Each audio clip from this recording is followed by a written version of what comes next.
Join us as we explore the incredible scale and precision required for modern shipbuilding. 여러분, 2027년 한국 조선 3사 합산 영업이익 9.9조 원, 거의 10조입니다.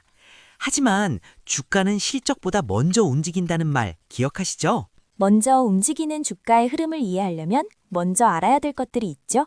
2부에서는 먼저 알아야 될 것들을 정리해서 알려드립니다.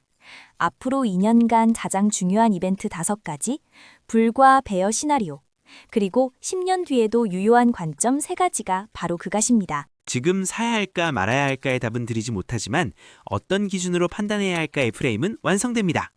2부의 문을 활기차게 여는 저는 호스트 쿤바야입니다. 옆에서 문을 여는 걸 돕고 있는 저는 지용입니다. 지용님, 먼저 조선업 단기 전망부터 볼까요? 증권가 컨센서스가 말하는 숫자들을 볼게요. 한국 조선 3사 합산 영업이익은 2025년 약 4.6조 원, 2026년 예상은 약 5.9에서 6.2조 원, 30% 내외의 성장률이죠. 그런데 2027년이 더 놀라운데 9.9조 원, 연평균 50% 내외의 성장률까지 전망되고 있어요. 어머, 2027년에 거의 10조요? 2년 만에 2배 이상이네요. 이게 가능한 수치인가요? 증권사 보고서에 나오는 수치들은 의뢰 뻥튀기가 있잖아요. 물론 여느 증권사 보고서들은 좀 그렇죠. 근데 조선업은 좀 달라요. 왜 이렇게 급증하냐면 5편에서 배운 수주 매출 시차가 작동하기 때문이에요. 2023, 2024년에 역사적으로 높은 성과로 수주한 물량이 2026, 2027년에 본격적으로 건조되고 인도되면서 매출에 반영돼요. 지금부터 과거의 저가 수주 물량은 인도가 끝나가고 고성가 물량이 주류가 되는 거예요. 그럼 매출은 어느 정도인가요? 3사 합산 매출이 2025년 65.4조 원에서 2026년 72.8조, 2027년 81.5조, 2028년에는 88.2조 원까지 전망돼요. 영업이익률은 15% 수준까지 올라갈 수 있다는 분석이에요. 이건 조선업이 노동집약적 산업에서 기술 중심의 고부가가치 제조산업으로 체질이 바뀌고 있다는 뜻이에요. 아, 5편에서 건조 성과 지표를 배웠는데 이게 올라가고 있다는 거죠? 오, 지용님 정확합니다.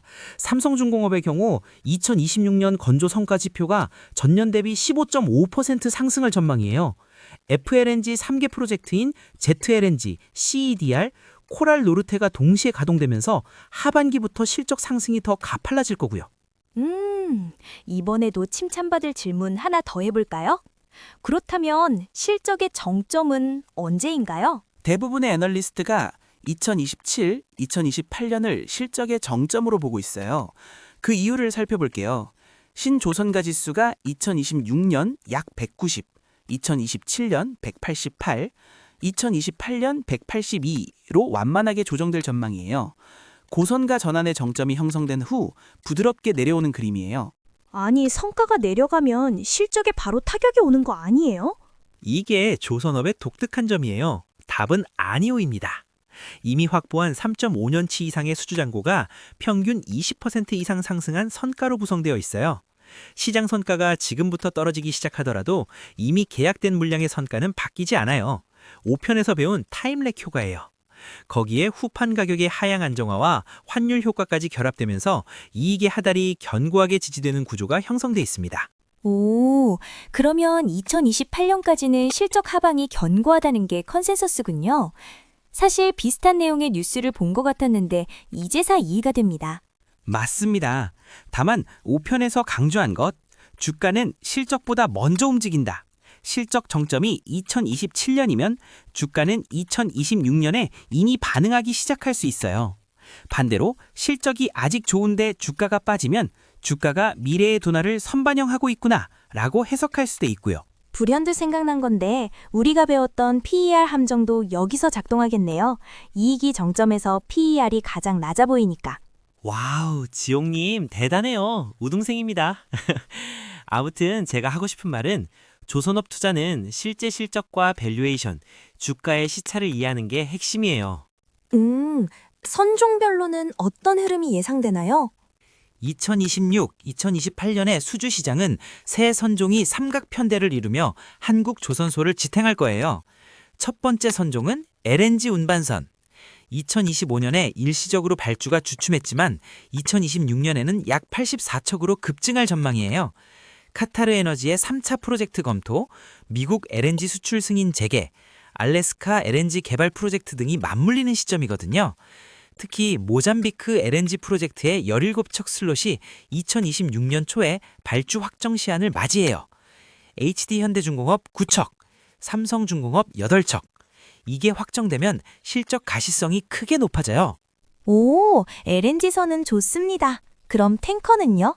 탱커도 빨리 알려주세요. 네, 다 알려드릴게요. 천천히 하자고요. 탱커선은 2026년부터 본격적인 교체 사이클에 진입해요. 7편에서 잠깐 언급했지만 지난 10년간의 과소 투자로 글로벌 노후 탱커 비중이 임계점에 도달했어요. 일부에서 유조선 평균 연령이 14.2세, 15년 이상 노후선이 50%라고 한 거 기억나시죠? 여기에 탱커 운임 상승이 지속되면서 선주들의 수익성이 개선돼 있어서 VLCC와 MR 탱커 발주가 약 50에서 60척 정도로 예상돼요. 6편에서 다뤘던 대한조선이 수에즈막스 특화로 영업이익률 24%를 찍은 것도 이 탱커 사이클의 초입이에요. 와우, 재미있다. 이번엔 컨테이너선도 알려주세요. 우리가 1평에서 제일 먼저 배웠던 그 배, 지금은 어떤 상황이에요? 지웅님, 오늘도 활활 타오르시네요. 네, 지금 컨테이너선은 양보다 질의 변화가 핵심이에요. 과거의 단순 대형화 경쟁에서 벗어나 메탄올이나 암모니아 이중연료 추진선으로의 전환이 가속화될 걸로 예상돼요. 발주 척수는 줄어도 선박당 단가, ASP가 올라가면서 조선사 매출 기여도는 높게 유지될 거예요. 그리고 미중 무역 갈등으로 중국 선박에 대한 제재가 강화되면서 한국의 대형 컨테이너선 수주 비중이 61%까지 상승하고 있는 점도 긍정적이에요. 네, 카타르, 미국, 모잠비크에서 LNG 84척, 10년 과소 투자 교체로 탱커 50에서 60척, 친환경 전환으로 컨테이너 3, 40척.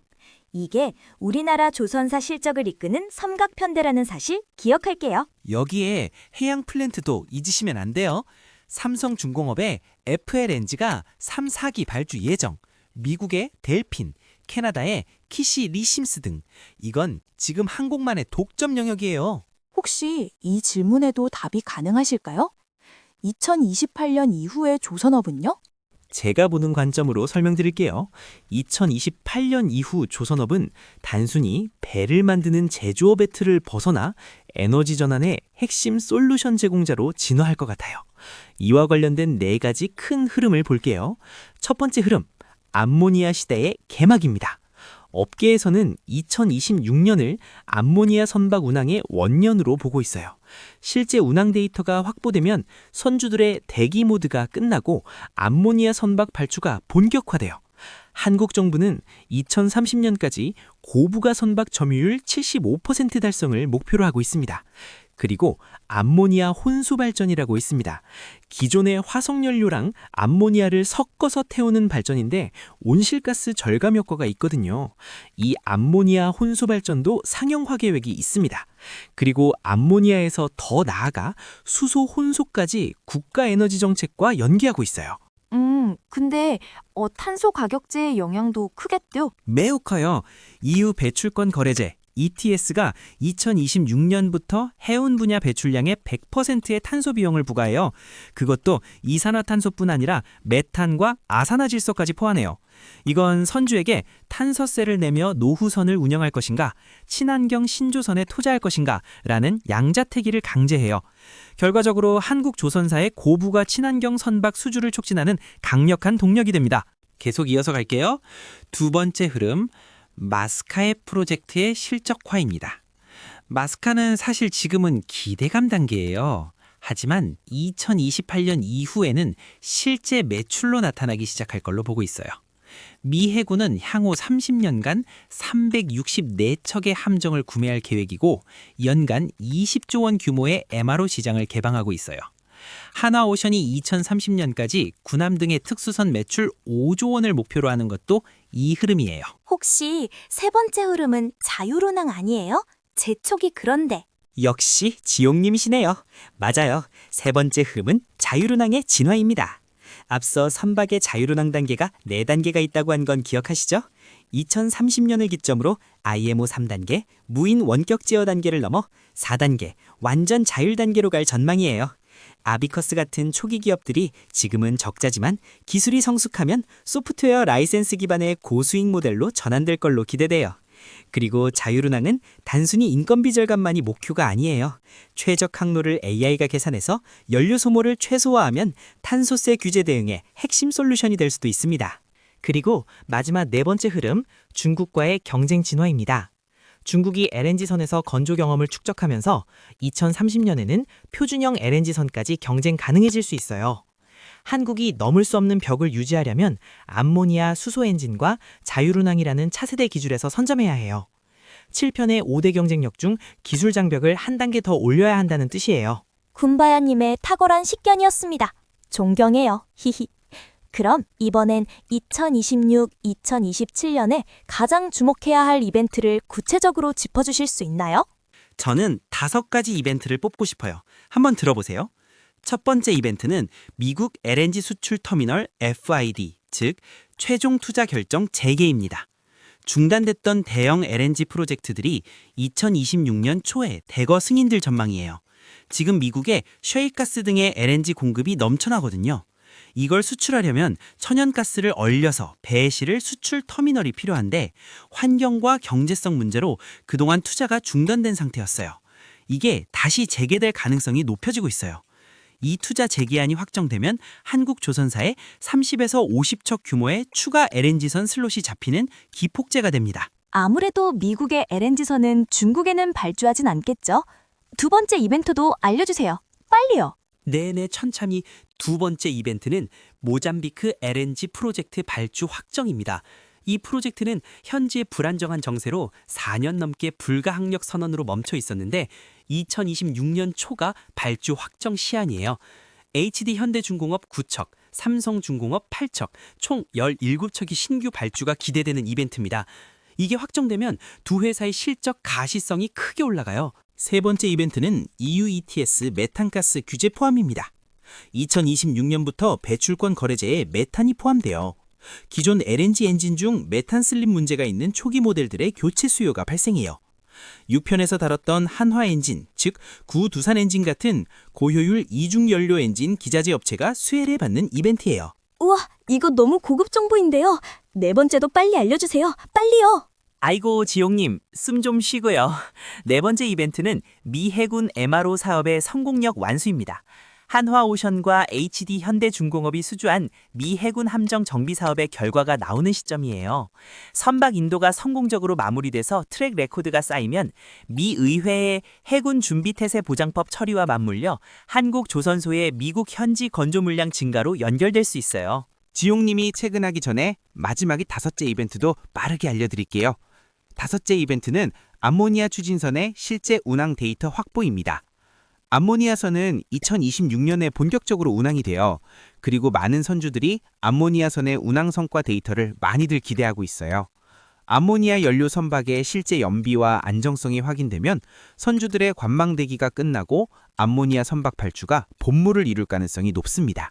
자, 정리하면 미국 LNG FID, 모잠비크 17척, EU ETS 메탄, 미 해군 MRO 완수, 암모니아 운항 데이터, 이 5가지가 2026-2027년의 주가와 실적을 결정짓는 핵심 이벤트라는 거 기억할게요. 그리고 서두에 불 케이스와 베어 케이스를 정의해 주신다고 했죠?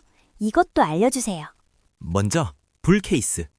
미중 무역 분쟁 심화로 중국 조선소에 대한 제재가 강화되고 한국으로 수주가 몰린다. 캐나다, 폴란드 잠수함 등의 방산 대형 수주가 연이어 성사. 선가 고점 유지, 탄소세 급등으로 친환경 발주 가속. 이 경우 조선 3사 합산 영업이익 10조 원 돌파, PBR도 재평가 가능성. 베어 케이스면요? 네, 베어 케이스입니다. 글로벌 경기 침체로 가스 원유 수요 급감, 운반선의 발주도 동반 급감, 그리고 수주 절벽 우려, 중국 조선소의 기술 추격으로 격차 축소, 인력난 심화로 인도 지연, 이 경우엔 밸류에이션 하락 가능성. 베어 케이스는 듣기만 해도 등골이 서늘하네요. 이런 상황에서도 방어할 수 있는 건 뭔가요? 사실 일부에서 말씀드렸어요. 이것만은 기억하라 세 가지 중 하나. 조선소는 대체 불가능한 자산이다. 수주잔고 3.5년이 방어선이에요. 베어 케이스가 현실화되더라도 이미 확보한 물량의 고정 선가와 도크의 희소성으로 인해 실적 하방은 상당 기간 보호됩니다. 다만 주가는 실적보다 먼저 움직이니까 베어 시나리오에 조짐이 보이면 실적이 좋더라도 주가가 조정받을 수 있어요. 조선업 시차의 이해가 중요한 이유죠. 쿤바야님, 전 쿤바야님을 믿어요. 10년 뒤 조선업에도 유효한 관점을 알려주실 수 있을 거라고요. 아이고 이러다 제 사후의 조선업 경기도 물어보실 기세입니다. 제가 볼 때 10년 뒤 유효한 관점은 세 가지입니다. 첫 번째 관점은 에너지 안보와 운반선의 상관관계입니다. 지정학적 불안정이 지속될수록 에너지 공급망의 다변화가 필요해요. LNG, 암모니아, 액화수소 운반선에 대한 수요는 경기 사이클과 무관한 구조적 수요예요. 에너지 안보가 이슈인 한 이 수요는 사라지지 않아요. 오, 좋네요. 두 번째는요? 두 번째 관점은 노동력 부족과 로봇 조선소입니다. 어차피 숙련공 부족은 피할 수 없는 현실이에요. 한국만이 아니라 전 세계적인 현상이에요. 생산 공정의 70% 이상을 자동화 로봇화한 조선소만이 원가 경쟁력을 유지하며 살아남을 거예요. 3편과 7편에서 다뤘던 스마트 야드는 이제는 선택이 아니라 생존 조건이 될 거예요. 그리고 세 번째 관점은 데이터 관력의 이동입니다. 이건 좀 새로운 관점인데요. 미래의 선박은 수천 개의 센서에서 방대한 운항 데이터를 실시간으로 생산해요. 이 데이터를 장악하는 조선사가 사후 관리, AS, 금융, 보험 등 해양 경제 생태계 전반의 주도권을 주게 돼요. 배를 한 번 팔고 끝이 아니라 배의 전 생애 주기에서 수익을 창출하는 모델이에요. 예전에 한번 조선업이 제조업에서 데이터 플랫폼 산업으로 진화할 수 있다 라고 하셨는데 이 뜻이었군요. 쿤바야님이 예전에 툭툭 던지듯 한 말씀들이 지나고 보니 엄청난 해안의 말씀이었네요. 그 해안의 말씀을 다 기억하고 이해하는 지용님이 더 대단합니다. 아무튼 이 세 가지 관점, 에너지 안보, 로봇 조선소, 데이터 권력은 10년이 지난 시점에 되돌아봤을 때도 유효했구나 할 것 같습니다. 자, 이제 슬슬 마무리를 할 시간입니다. 이번 조선업 시리즈에서 우리는 조선업이라는 산업을 대충이라도 이해하는 시간을 가졌습니다. 근데 조선업 시리즈는 아직 끝난 게 아니에요. 오히려 다음 시간부터는 한 단계 더 들어가서 개별 기업들을 해부해보는 시간들을 가질 생각입니다. 와, 개별 기업들까지? 웬만한 애널리스트 리포트보다 더 좋은 것 같아요. 개별 기업 분석의 첫 타자, HD 현대중공업. 세계 최대 조선소의 내부를 들여다봅니다. 울산 야드의 실제 가동 현황, 엔진 사업의 분리가치, 해외 기지 전략의 수익성, 국외 도크의 최적 운용 전략 등등. 앞에서 배운 CGT, 도크 회전율, 수직 계열화가 이 기업의 밸류에이션에 어떻게 누가 있는지를 분석해요. 아, 그러면 삼성중공업도 하는 거죠? 혹시 지용님 삼성중공업 사셨어요? 삼성중공업은 그 다음 시간에 삼성중공업의 FLNG라는 세계 유일의 무기가 실적에 어떻게 반영되는지 100% 환해지 전략의 10년 성과, FLNG 델핀, 퀴실 리심스, GLNG 각 프로젝트의 마진 구조까지 다 다룰게요. FLNG 80% 독점이라는 숫자가 실제 주가에 얼마의 프리미엄을 정당화하는지를 따져보겠습니다. 그리고 그 다음은 한화오션입니다.